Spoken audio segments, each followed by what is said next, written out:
you need to know where you could end up if things went wrong, because then you're motivated by fear to move forward.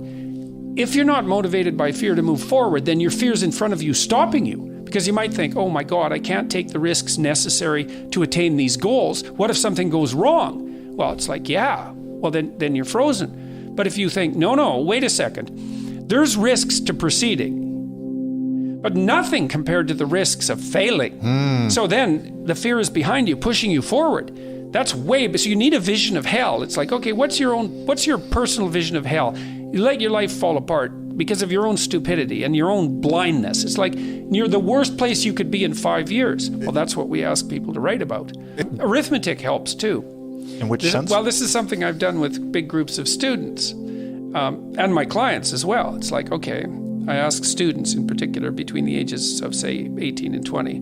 It's like, well, how much time do you waste in a day? Is it an hour? People say no. Is it like 4 hours? No. 10? No.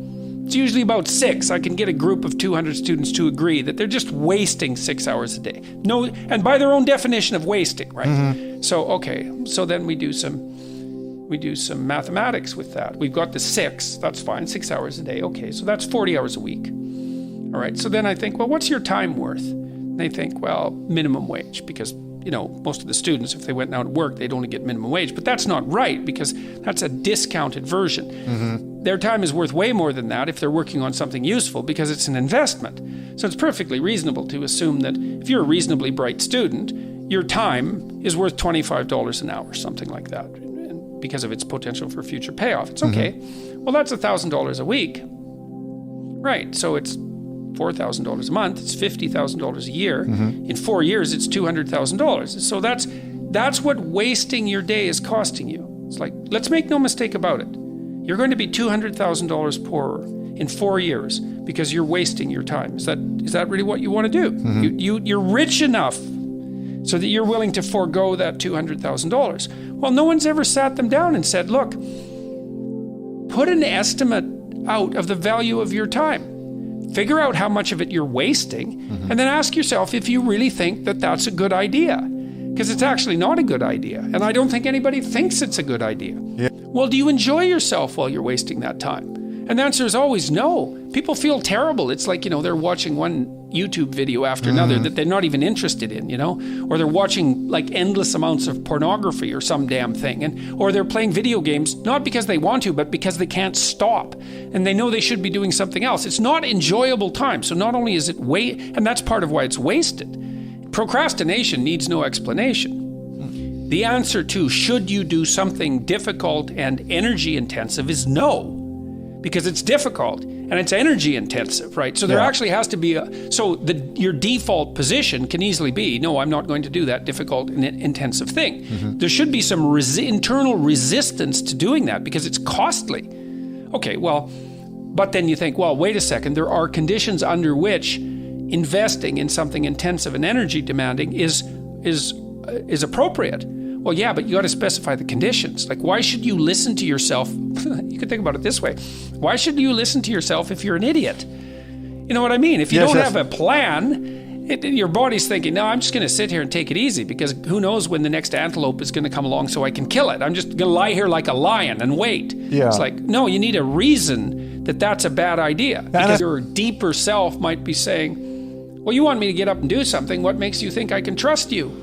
You're not just running down some blind alley. Well, if you've had some victories, you can say, no, we're serious about this. And so, and then the goal setting too, like I would think about it more like, it's more like the development of a vision. It's a better way of thinking about it, I think. Because goals, it's a bit narrow in a sense. The idea is that you can have a vision of the future and a counter vision. And that you, not only can you have it, you need that.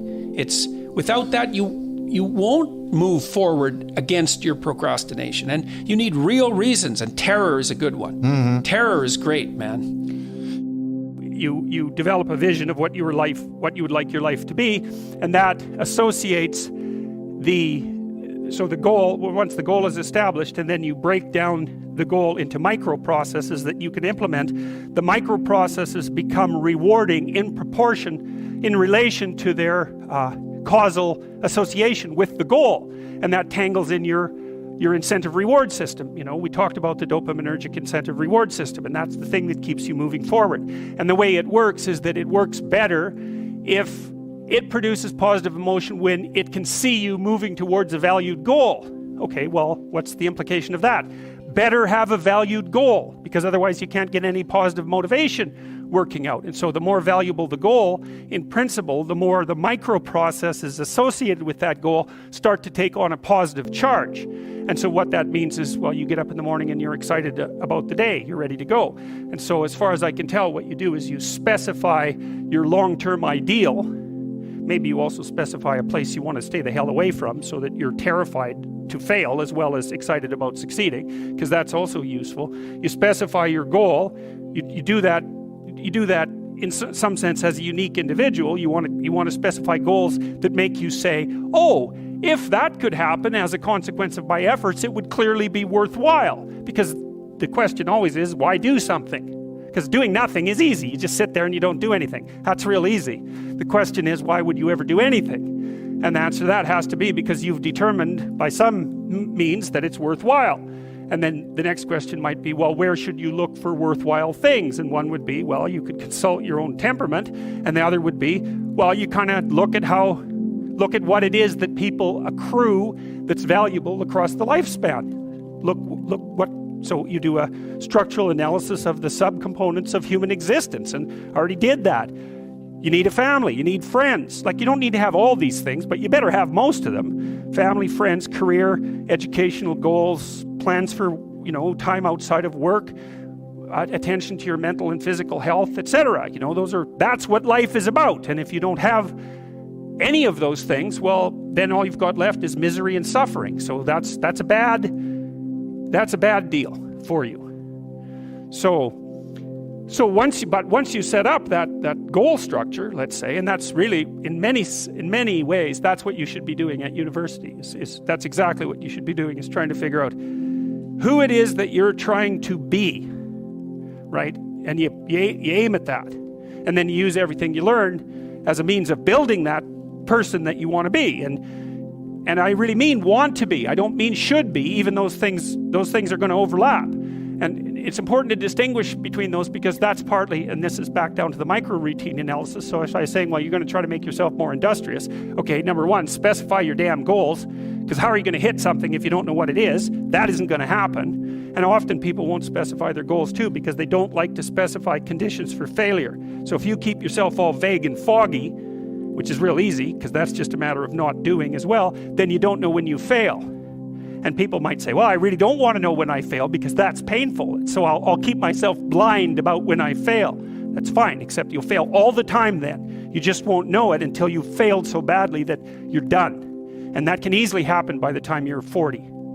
So I would recommend that you don't let that happen. So that's willful blindness, right? You could have known, but you chose not to. Okay, so once you get your goal structure set up, you think, okay, if I could have this life, it looks like that might be worth living, despite the fact that it's going to be, you know, anxiety provoking and threatening, and there's going to be some suffering and loss involved and all of that. Obviously, the goal is to have a vision for your life such that, all things considered, that justifies your effort. Okay, so then what do you do? Well, then you turn down to the micro routines. It's like, okay, well, this is what I'm aiming for. How does that instantiate itself day to day, week to week, month to month? And that's where something like a schedule can be unbelievably useful. Google Calendar. It's like, make a damn schedule and stick to it. Okay, so what's the rule with a schedule? It's not a bloody prison. That's the first thing that people do wrong. They say, well, I don't like to follow a schedule. It's like, well, what kind of schedule are you setting up? Well, I have to do this, then I have to do this, then I have to do this, you know, and then I just go play video games, because who wants to do all these things that I have to do? It's like, wrong. Set the damn schedule up so that you have the day you want.